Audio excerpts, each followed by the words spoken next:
Hello students, as we are discussing about bloodstream infections. So generally the bloodstream infection refers to the presence of microorganisms in the blood which constitute one of the most serious situations among the infectious diseases as they are a threat to every organ in the body. So this microbial invasion of this bloodstream can have serious and immediate consequences such as patient will be under shock, multiple organ failure and disseminated intravascular coagulopathies are seen.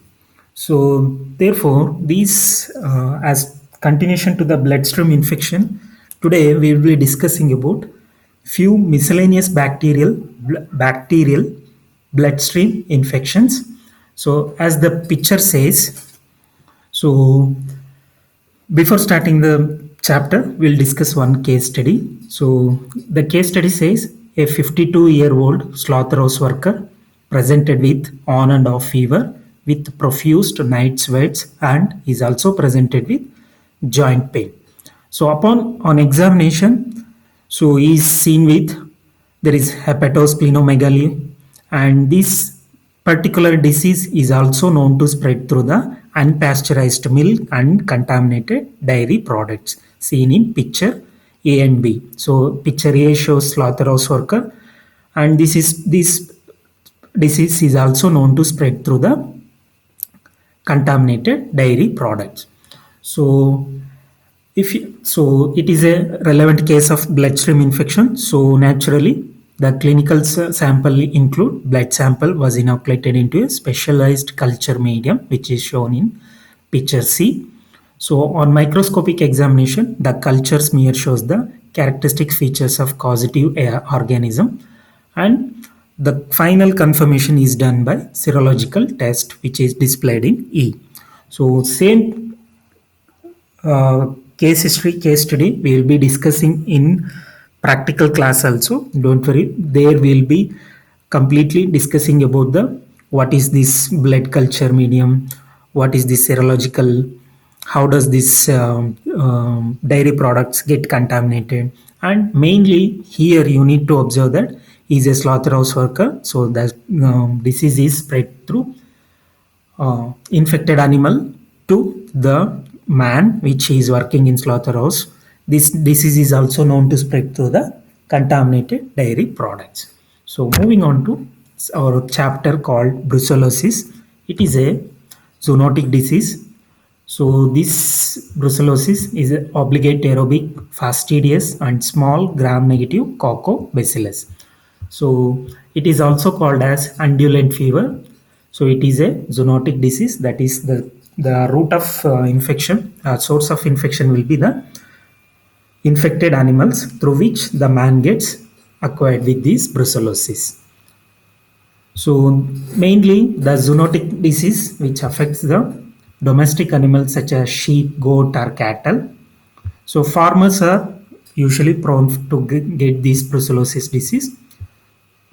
So mainly the human infection is associated with the occupational or domestic exposure to the infected animals and their products. So occupational and domestic both. In case of occupational, we seen slaughterhouse worker. So in case of domestic exposure, usually farmers are more prone to get this brucellosis disease. So in 1886, David Bruce, British Army physician, isolated the first recognized this species called Brucella melitensis. So melita in Roman name means, so it is a name for a Malta from Malta Island, so which particularly seen the particular type of fever in Malta Island. So they have given this undulant fever or Malta fever. So moving on to classification. So this Brucella belongs to the family Brucellaceae. So DNA hybridization studies reveal that the members of this genus Brucella are very closely related and probably represent variant of single species.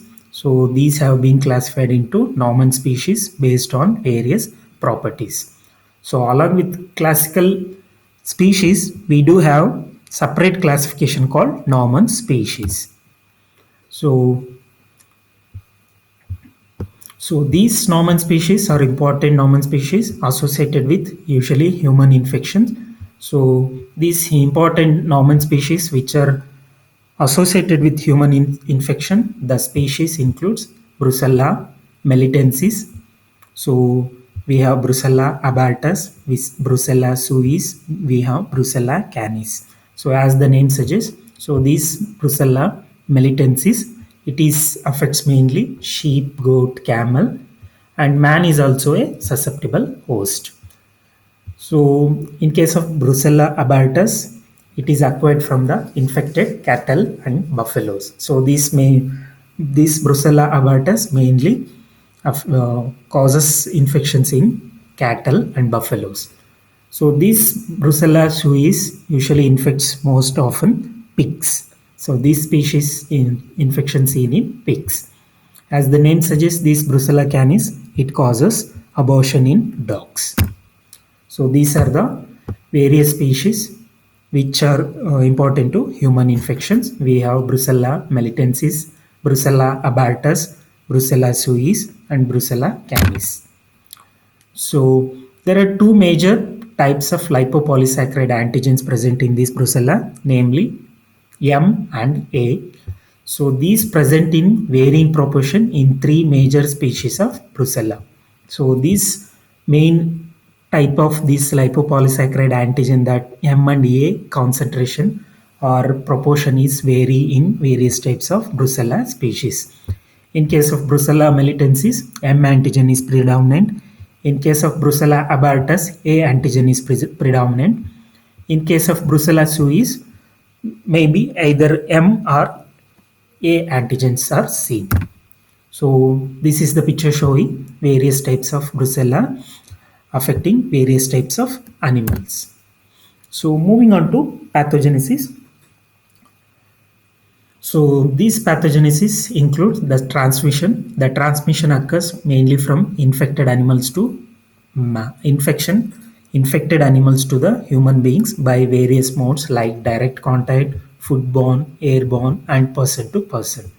So in case of direct contact, we have direct contact of abraded skin or mucosa with infected animal tissue or blood, urine, vaginal discharge, or placenta, which causes that direct transmission from infected animals to direct human beings. So this was the case where the slaughterhouse worker, where he do comes contact with this tissue, blood, urine, vaginal discharge or placenta of these infected animals.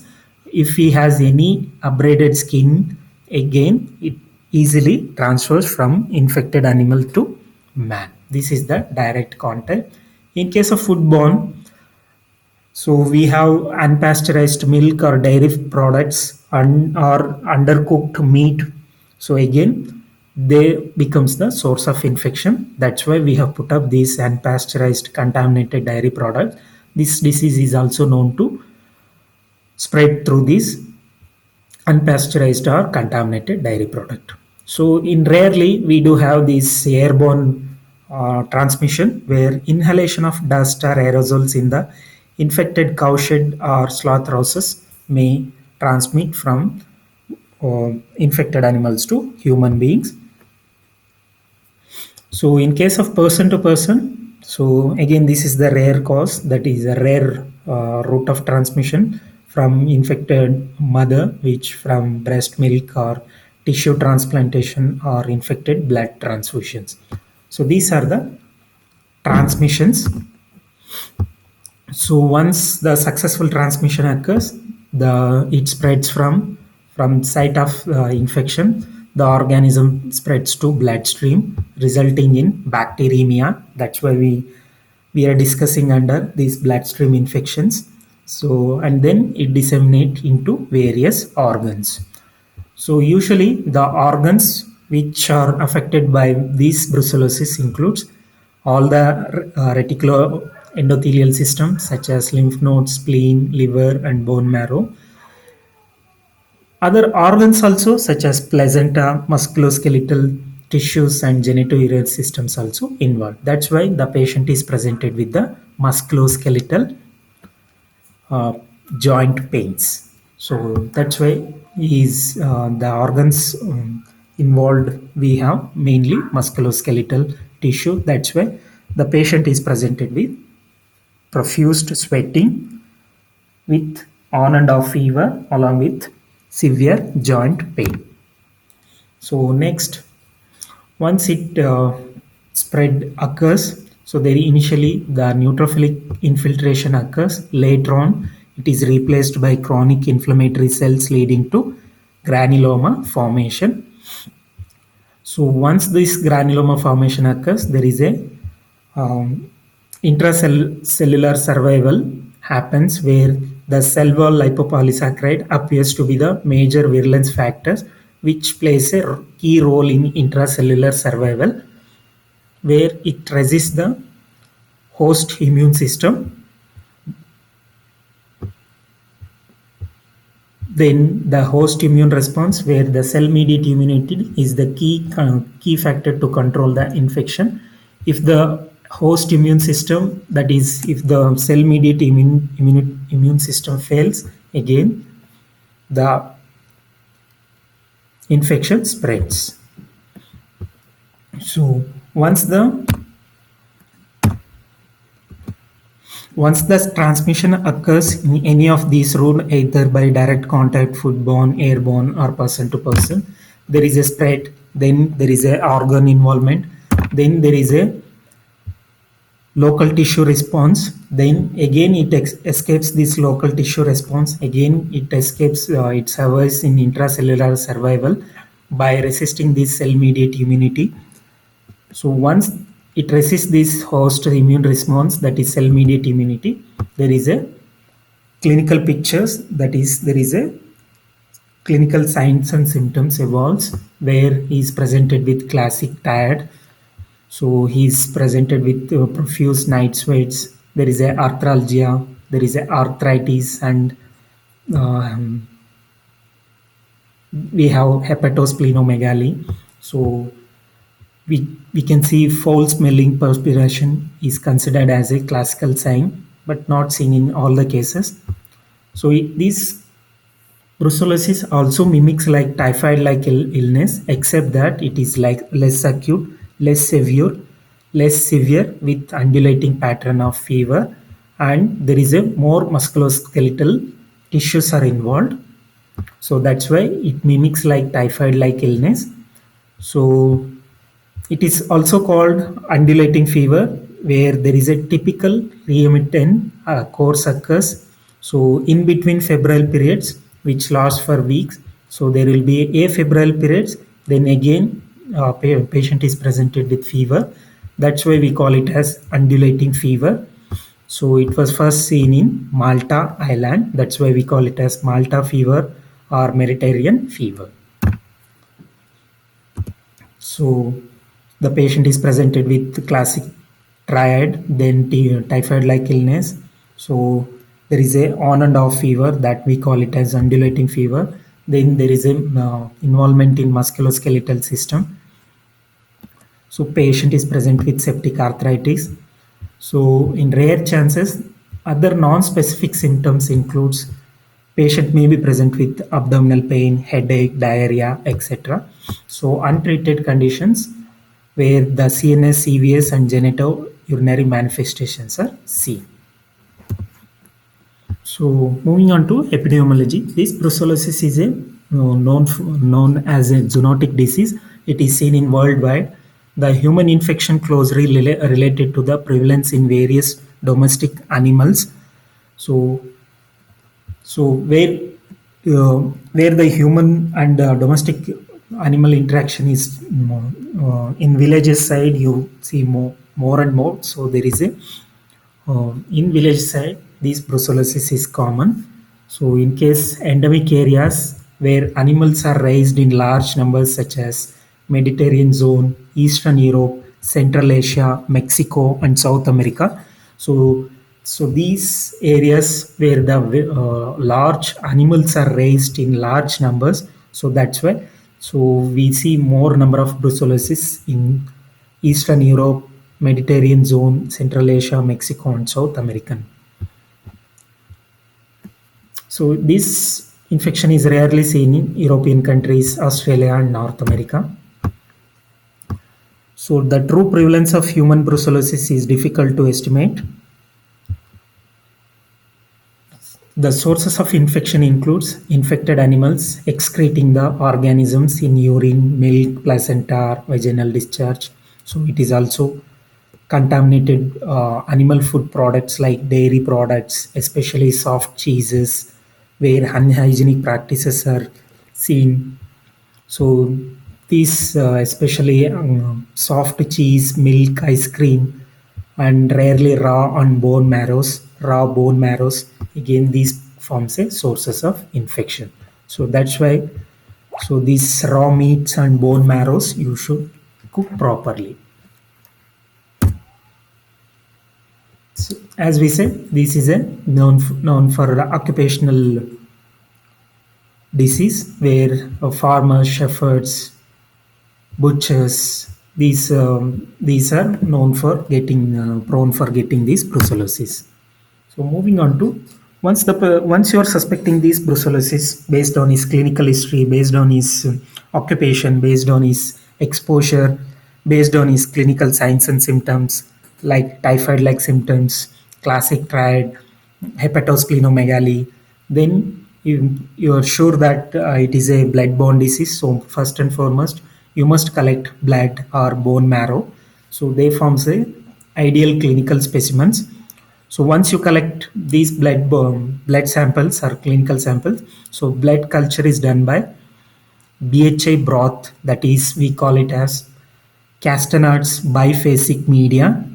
So you must know what you mean by this Castanard's biphasic media. So where this blood culture bottle contains both BHA broth and agar slant also. So we can also do aerobic blood culture by these automated techniques like BACT alert. So once the blood culture is done, the culture smear reveals non-motile gram-negative coccobacilli. If the patient is infected with this brucellosis, we do collect blood. So then we do go for blood culture, either this classic method, Castanard's biphasic media, or by automated techniques such as BACTEC or BACT-alert. So once upon this successful aerobic bacterial culture, we do go for culture smear and motility test where it reveals a non-motile gram-negative coccobacilli. So this is the parameter or overall laboratory diagnosis protocol. So with these clinical signs and symptoms, with the course of disease and fever, undulant fever characteristics, we go for blood culture. With this blood culture, so we do subculture into various solid medias. So then we confirm by gram staining.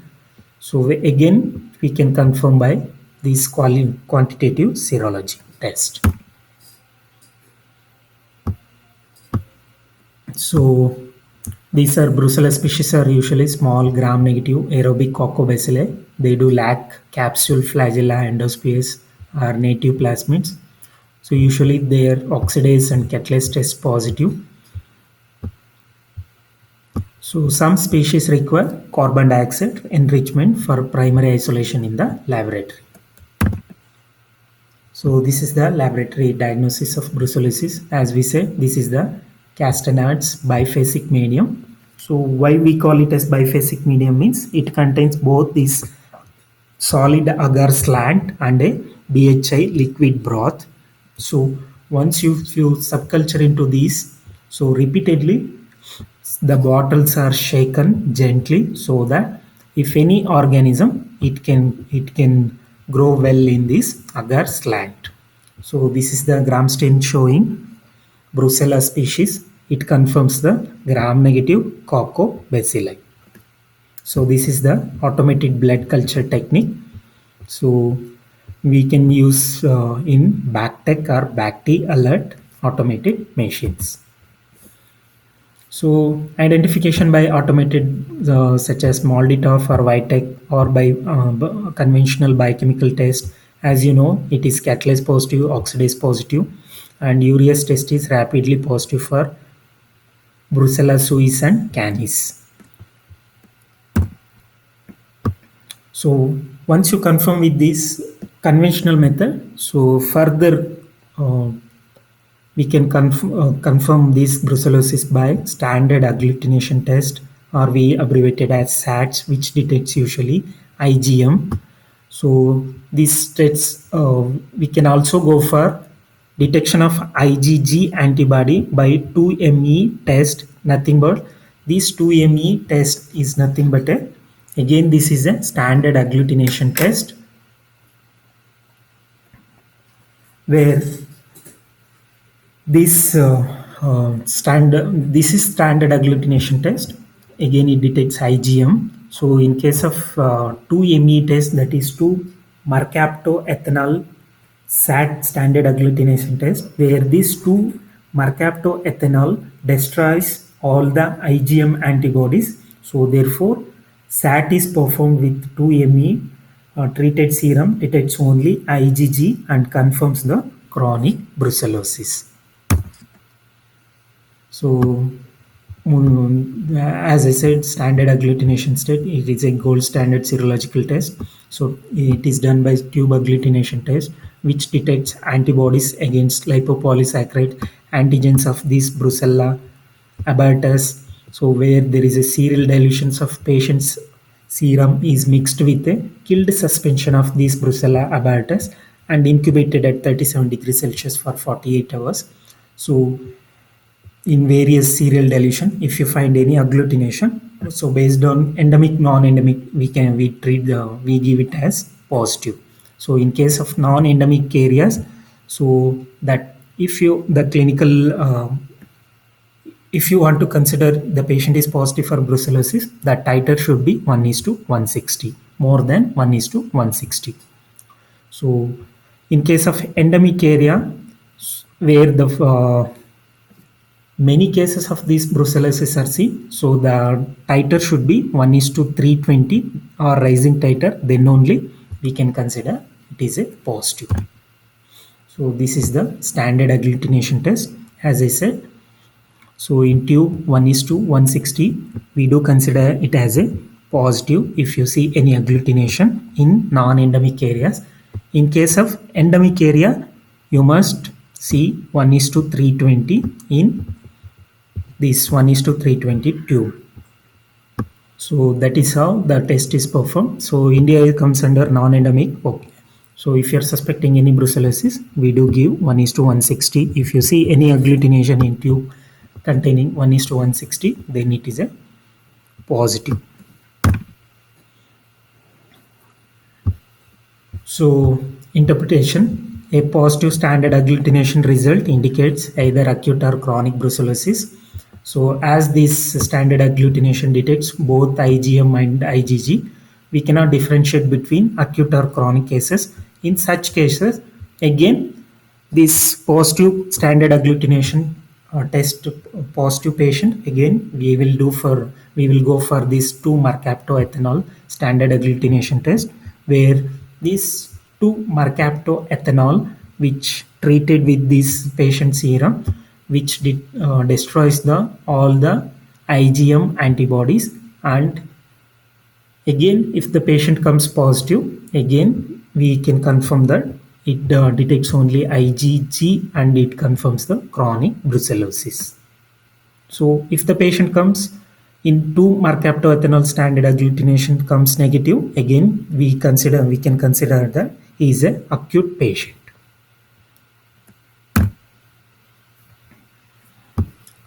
So we get false negative standard agglutination due to prozone phenomenon.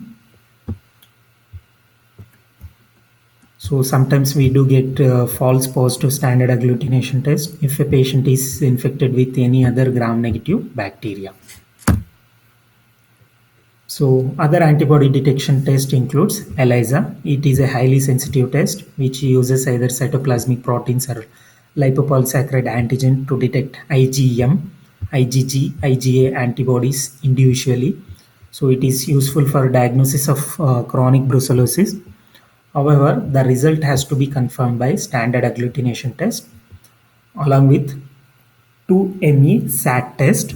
So we do have some dipstick assays for anti-Brucella IgM available in the market for the diagnosis of this acute infection, but it is very less sensitive. So always you must go for this standard agglutination test along with this 2ME SAT test. So you can also diagnose this brucellosis in animals in case of milk ring test or rose Bengal card test or detecting antibodies in infected milk. So you must read about the what do you mean by this rose Bengal card test or milk ring test, that is for homework. So you just see, so this unpasteurized milk, again it will confirms this is a simple test, milk ring test. It will detect the brucella in unpasteurized milk or contaminated milk products. So treatment of brucellosis includes the standard regimen in adults includes that gentamicin for 7 days plus doxycycline for 6 weeks. So streptomycin can be used can be given alternative to this gentamicin. So WHO regimens includes rifampin for 6 weeks plus doxycycline for 6 weeks. So relapse or treatment failures occurs mostly in 5 to 10% of cases. So in case untreated CNS involvement cases, usually we treat with ceftriaxone added to the standard regimen. So and treatment prolonged for 3 to 6 months. So in case of prevention, so these are the preventive prophylaxis or preventive measures. So it is a most rational approach to control the human brucellosis is to control and eradicate infection from its animal reservoirs itself, where active cases finding, so you can detect these active cases from animals. So if you find out these active cases, so immediately these animals are slaughtered, so to minimize the chances of spreading among these animals. So we do have this vaccination program in animals also, where this live attenuated vaccine, which is using Brucella abatus 19 strain for cattle and Brucella melitensis REV1 strain for sheep and goats are available in the market. So these are the preventive measures in the animals.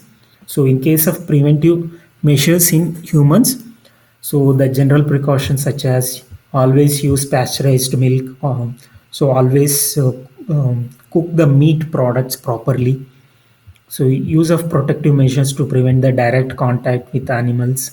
So even a live attenuated Brucellus abatus 19 BA vaccine is available for humans also.